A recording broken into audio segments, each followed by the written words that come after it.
Hi, Professor Tradiak. Here's my presentation on the different strategies incorporated in the comprehensive adolescent nutrition education program I'm working on developing.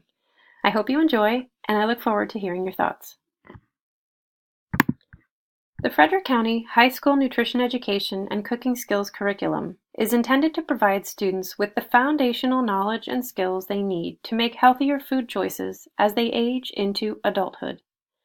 The program targets 11th and 12th graders and positions healthy eating and cooking as means to achieving autonomy and independence, values which are important to adolescents as they increasingly make their own choices. Existing programs resembling this one are hard to come by. Many school-based programs focus on teaching younger children how to cook. I've been unable to find information on sustained school-based programs targeting high school students.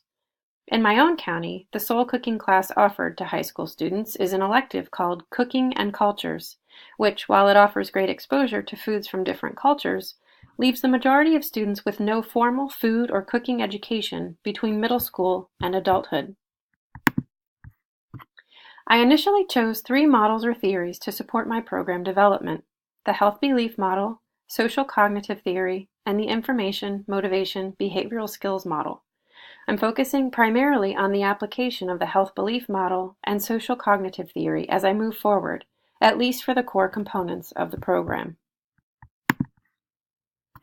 Let's take a look at how the program will raise awareness and increase motivation. Health communication will be the key strategy employed to raise students' awareness and motivation for selecting and preparing healthful foods for themselves. This portion of each year's program will focus on the why of making healthy food choices. Lectures, discussions, and activities will be designed to increase perceived threat, but also to position food choices in relation to important adolescent values.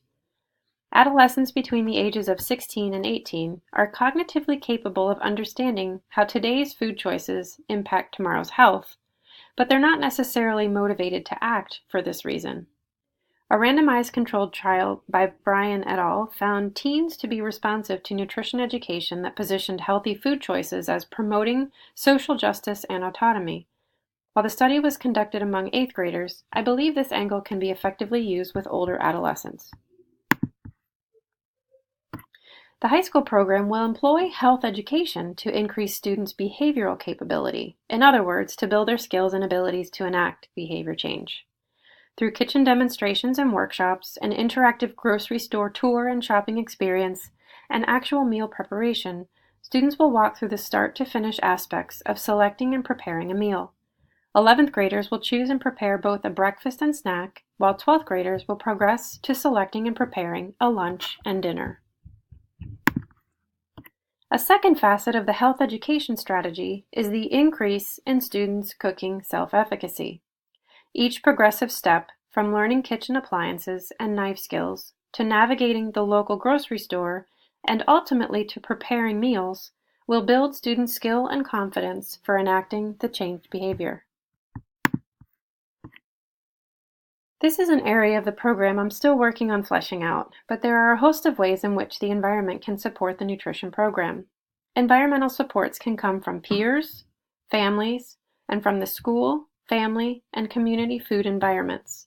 Further, nutrition communication and education aspects of the program can address perceived barriers and help students consider and overcome those barriers wherever they may occur.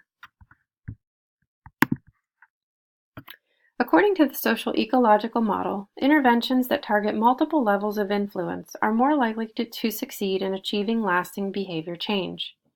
The selection of a high school nutrition education and cooking program was made in part due to the potential for influence over multiple levels. This program targets at least 4 of the 5 influence levels impacting adolescent behavior.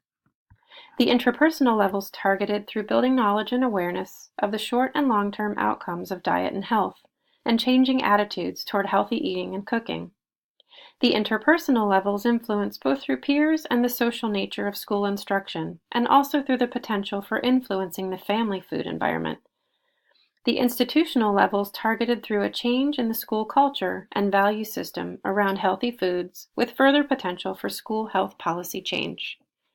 Lastly, the communities impacted by student choices and purchase power in restaurants, stores, and more. It's hard to know if this program will have an impact on public policy, but perhaps over time it could. Thank you for listening. Here are my references.